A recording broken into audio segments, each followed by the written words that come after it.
It's our buddy from Fifth Down College Football, Mr. Mark Schipper. Welcome back, brother. How are we? What's going on, guys? I'm doing great. How you doing out there today? Man, listen, better now that we're getting closer to kickoff. Let's start with the rivalry that is I guess I thought we were brothers in arms. Apparently not. The Big Ten and the SEC. It looked like they were working together in the expansion of the college football playoff, and now it's turned into Big Ten coaches taking shots at the SEC during media day. Greg Sankey turns around and takes a shot at the Big Ten on social media. Who's right, if either of them?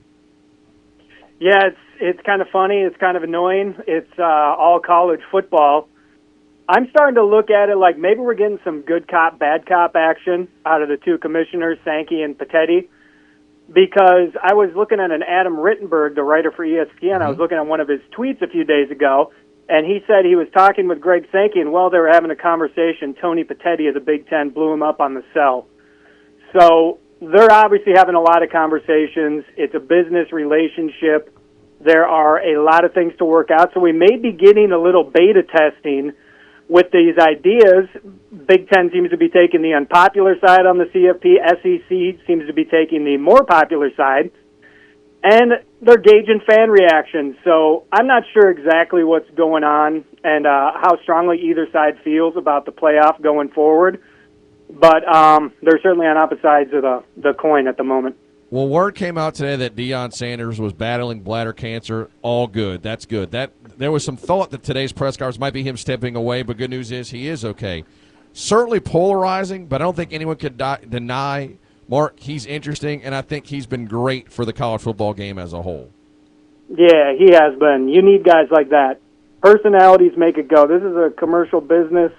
It's a TV business. It generates revenue and money. It needs to be interesting. That's almost a foundational. The cardinal rule is always be interesting and always be selling your product. So if you look at over the history of this sport, you go through the decades, and you look for the most salient moments, the most important moments, they almost all involve either great teams or personalities. And generally that's head coaches, sometimes it's players. But, look at Bobby Bowden, Joe Paterno, Steve Spurrier. Go back to the when the sport really blew up, Newt Rockne. He's the guy we talk about from the 20s. All these guys were polarizing in their own way. People loved them and people hated them.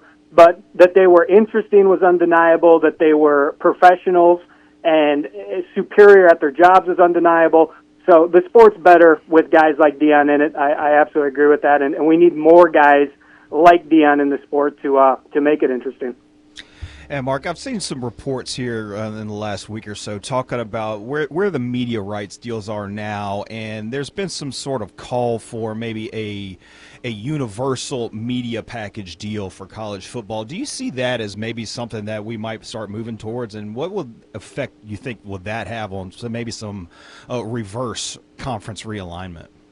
Yeah. I actually, when I look at the college football playoff, the CFP going forward, I actually think we need another drawdown in the top division, and it needs to be better organized regionally to be able to create a postseason. Top teams coming out of the country broken down into same geographical regions and meeting in a national tournament, much more like the basketball tournament, much more like how the NFL is organized. That would be ideal. The problem with that, when I look at it, is the thing that people have to keep in mind with universities. It's a miracle that they even get together in conferences and work with each other, because it's the university marketplace is kind of a zero-sum game. There are only so many students. There's only so much grant money. There are only so many tickets to be sold, and they fight over these things. And if the dollar goes to another university, that means the rest of the universities are missing out on that dollar. So it's a competition for everything. So in order for that to happen, these schools are going to have to agree to break out of their conferences and then form into an even bigger entity, an NFL-like entity for a sort of top tier of football. And, man, we know how the colleges work and how the college football works.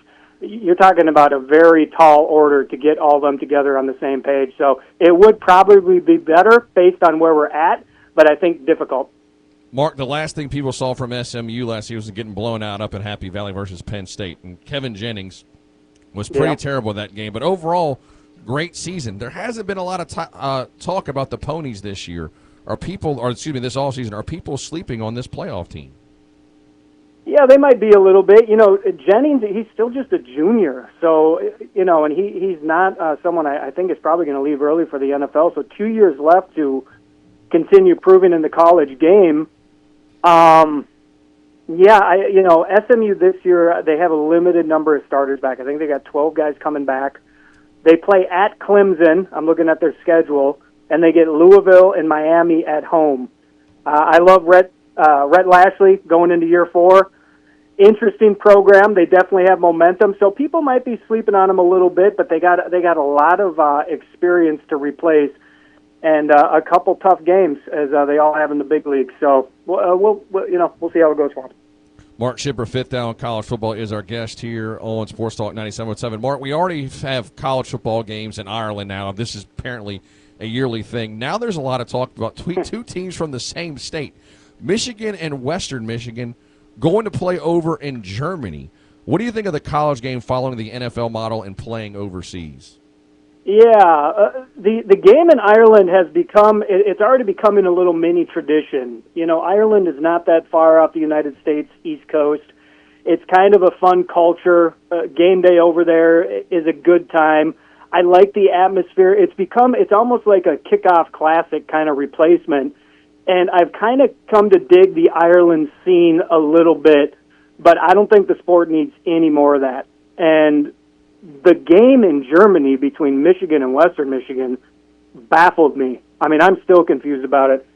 I want to find out what the deal is there, what Michigan is being offered for that, because the idea, first of all, you got to feel bad for Western Michigan and their fans. I mean, I'm sure they've been looking forward to the opportunity to go to the big house right across the state, take a swing at the flagship school, one of the most traditional programs in college football, and take their shot in Ann Arbor and enjoy a fall Saturday there. I'm sure they've been planning on that for years. Having that game changed to Germany, I would say, alters those plans significantly. And who knows how many Western Michigan people are going to want to go over there, et cetera. So I don't like it when the NFL does it, frankly, and I definitely don't think it's needed in the college game. Yeah, so Oregon, they've made some news, some big names, some big action here in the Big Ten. They're still trying to get that national championship. Dan Lanning's, he's been doing some great things. Phil Knight's been pouring a lot of money in there in Oregon. Is this the year they might take a step up? I know they've lost some quarterback, but you got former UCLA quarterback Dante Moore stepping in there after Dylan Gabriel's gone. Can Oregon get it done this year? Yeah, I'm interested to watch Dante Moore. He struggled a lot at UCLA, and Chip Kelly's system probably wasn't the best for him. But he did not look like the 5-star superstar that he was touted as. And sometimes transfers work out, and sometimes they don't. What's his name over at CBS? Bud Elliott does his blue chip ratio and the number of sort of high-end high school recruits you need to win a national title. And I think he leaves out transfer players when he does that, and he says he's not going to create a system for transfer players because they perform so differently than their star rankings once they've transferred. And I'm not sure if he's right about that or not, but he's kind of the expert in the field. So they're going to need great quarterback play. One thing over the history of college football is the schools that do break through and win national titles, oftentimes, not always, they spend many years getting to the threshold of a title and losing, and then down the road they break through and win their first title, and then sometimes they win a few more. So Oregon has been close so many times. One of these years they're going to break through and do it. I don't think it's going to be this year because of the uncertain quarterback situation, but plenty of times when you think it's not going to be the year, it is. It's a crazy sport. Bill Belichick to North Carolina. I don't think many people had that on the bingo card during the coaching carousel. What should realistic expectations be in Chapel Hill year one? I have no idea, but I'm fascinated by it. I can't wait to see this play out. How much time does he dedicate to the football program? How much time to his new girlfriend? Is there going to be time for both? I think he has more than 70 new players on the roster this year, and 40 of them are transfer players, and then he had a pretty good-sized freshman class.